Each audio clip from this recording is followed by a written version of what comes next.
मांगे पूरी नहीं हुई तो करेंगे चुनाव का बहिष्कार। रेत की रॉयल्टी में छूट की मांग को लेकर अनिश्चितकालीन हड़ताल पर डटे ग्रामीण। पक्की सड़क निर्माण शीघ्र पूर्ण करने कलेक्टर से लगाई गुहार। वार्ड 13 बूढ़ी साईनगर के रहवासियों ने सौंपा ज्ञापन। और बैगा आदिवासी क्षेत्रों में गिरता जा रहा शिक्षा का स्तर। शिक्षकों की अगुवाई पर भी स्कूल तक नहीं पहुंचते बैगा बच्चे। नमस्कार, बालाघाट लाइव के इस बुलेटिन में आपका स्वागत है। मैं हूं आपके साथ आकाश। अब देखते हैं खबरें विस्तार से। ग्राम पंचायत धपेरा मोहगांव के 2 दर्जन से भी अधिक ग्रामीण स्वयं के निर्माण कार्यों में लगने वाली रेत की रॉयल्टी में छूट की मांग को लेकर 24 जनवरी से डटे हुए हैं, जिन्होंने जिला कलेक्टर, जिला खनिज अधिकारी सहित तमाम आला अधिकारियों को लिखित रूप से ज्ञापन भी सौंपा है, लेकिन उनकी कोई सुनवाई नहीं हो रही। जिसके बाद ग्रामवासियों ने उग्र आंदोलन करते हुए आने वाले चुनावों का बहिष्कार करने का ऐलान किया है। हम 23 तारीख से बैठे हैं। रेत की जो रॉयल्टी वसूली की जा रही है गांव में, उसको निःशुल्क दे, इसलिए। तो क्या मांग कर रहे हैं आप? हमको रेत जो गांव के निस्तार के लिए हमारे को फ्री में चाहिए। तो क्या बात बनी अभी तक? अभी तक ये बात है कि अभी पाठक जी आने को तैयार नहीं है, ठेकेदार साहब। अभी जनप्रतिनिधि प्रशासनिक अमला कोई पहुंचा यहाँ पे?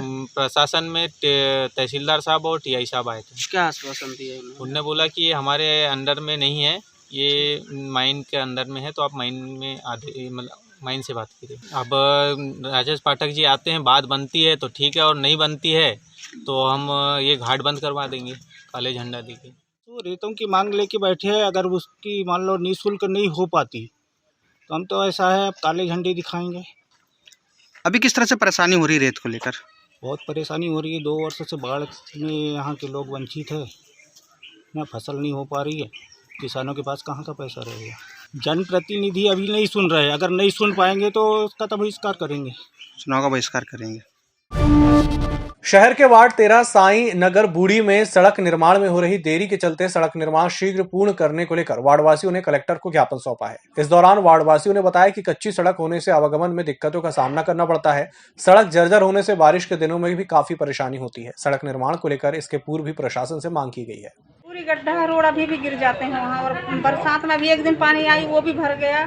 न बिजली की खंभा नहीं है, दूसरे के प्लाट ऊपर से लिए हैं। यदि वो मकान बनाए तब भी हमारी लाइट कट जाएगी।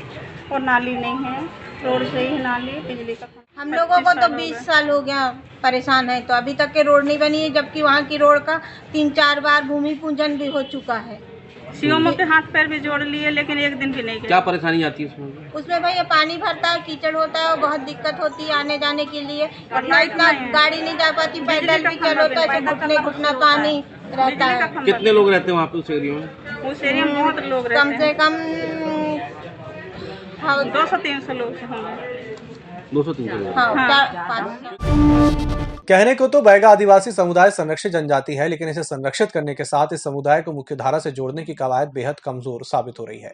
बिरसा विकासखंड के पंडरा पानी में 125 मकान बैगा परिवारों के हैं, लेकिन यहाँ बैगा परिवारों के बच्चों में शिक्षा का स्तर बेहद कमजोर है, जबकि गांव में ही स्कूल की सुविधा उपलब्ध है। बैगा आदिवासी वन बाहुल्य क्षेत्रों में कई जगहों पर हालात ये होते हैं कि गाँव में स्कूल न होने के कारण बच्चे शिक्षा ग्रहण नहीं कर पाते। इसी के साथ बुलेटिन वक्त चला छोटे से ब्रेक का, जल्द हाजिर होंगे।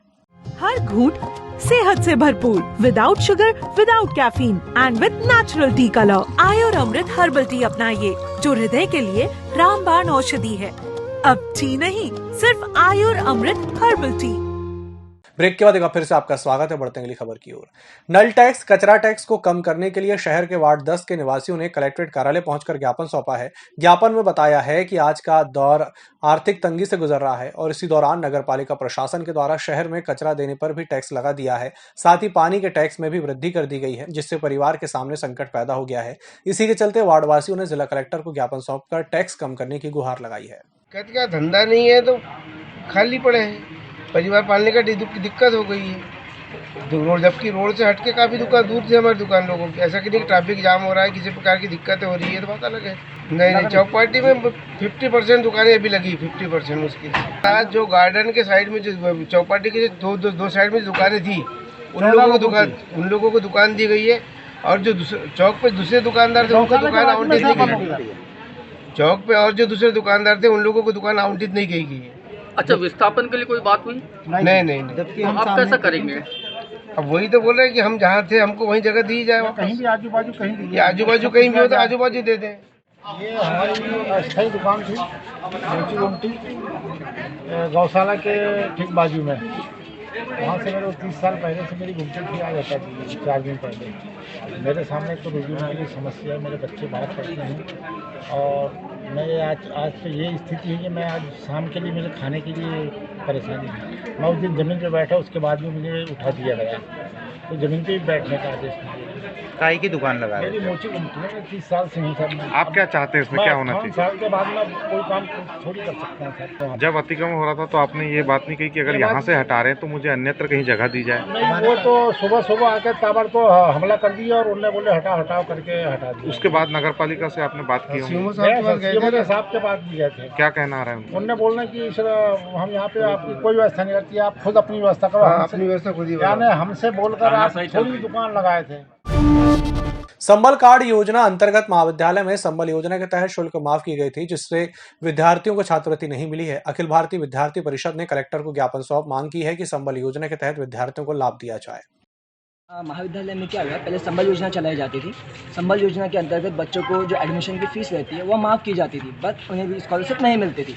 इस बार क्या हुआ कि अभी जो 2021 का सत्र चालू हुआ है, वहाँ पे यह नियम दिया गया है कि संबल कार्ड वाले जितने भी बच्चे उन्हें सभी को फ़ीस भी देना है, और साथ में महाविद्यालय प्रांगण से हमें यह सूचना मिली है कि उन बच्चों को स्कॉलरशिप मिलेंगी या नहीं मिलेंगी, यह स्पष्ट रूप से नहीं बताया जा रहा है। साथ ही साथ अभी फर्स्ट ईयर के जो बच्चे हैं, ठीक है, अभी जो सेकंड ईयर में बच्चे उनके साथ तो ठीक है कि वो लोग पिछले साल की इस साल की दे भी दें, बट फाइनल ईयर के जो बच्चे हैं उनके साथ first year, second year, final year तीनों साल की फ़ीस भी ली जा रही है और उन्हें स्कॉलरशिप का कोई दावा नहीं किया जा रहा है कि उन्हें स्कॉलरशिप मिलेंगी या नहीं मिलेंगी। ऐसी स्थिति में विद्यार्थी परिषद और महाविद्यालय के छात्र छात्राएँ यह अपील करते हैं या मांग करते हैं कि हमें या तो फीस देने को तैयार हैं, बट हमें स्कॉलरशिप भी पूरी मिलनी चाहिए, फर्स्ट ईयर की भी, सेकंड ईयर की, फाइनल ईयर की भी। या तो हमें स्कॉलरशिप दी जाए और हमसे फ़ीस ली जाए, या फिर फ़ीस जैसे अभी तक चला आ रहा है कि फ़ीस माफ़ करके स्कॉलरशिप नहीं दी जाती थी, उसी तरीके से फ़ीस माफ़ की जाए, स्कॉलरशिप हमें ना दें। तो ये पहली बार परिवर्तित हुआ है? पहली बार परिवर्तित हुआ है अभी तक। तो आपने वहाँ कॉलेज प्रबंधन से बात नहीं की? कॉलेज प्रबंधन से बात की, उन्होंने कहा कि कलेक्ट्रेट से, तो आप कलेक्ट्रेट को ज्ञापन दीजिए। इससे पहले 21 तारीख को हम लोगों ने फिर से ज्ञापन दिया था, बट उसके ऊपर अभी तक कोई कार्रवाई नहीं हुई। अभी आदेश आया कि 5 तारीख से पहले पूरी फीस जमा करनी है किस्तों पर। तो उसके लिए विद्यार्थी परिषद वापस कलेक्ट्रेट ऑफिस आया है कि हमें बताया जाए कि 21 तारीख को हमने जो ज्ञापन सौंपा था उसके ऊपर कितनी कार्रवाई की गई है, और संबल कार्ड योजना जो है इसके अंतर्गत जो अभी परिवर्तन हुए वह पूर्ण रूप से जानकारी विद्यार्थी परिषद को दी जाए कि उसमें कैसा है, क्या है, एंड स्कॉलरशिप का कैसा हुआ है।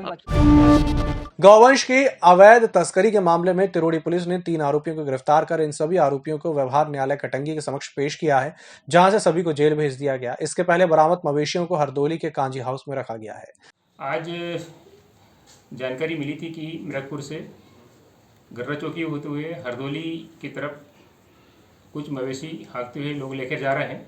उक्त सूचना पर टीम बनाकर दबिश दी गई, तो मौके पे 3 लोग मिले, जिनसे कुल 48 नग मवेशी जब्त किए हैं, जिन पर मध्य प्रदेश गोवंश अधिनियम के तहत कार्रवाई की गई है।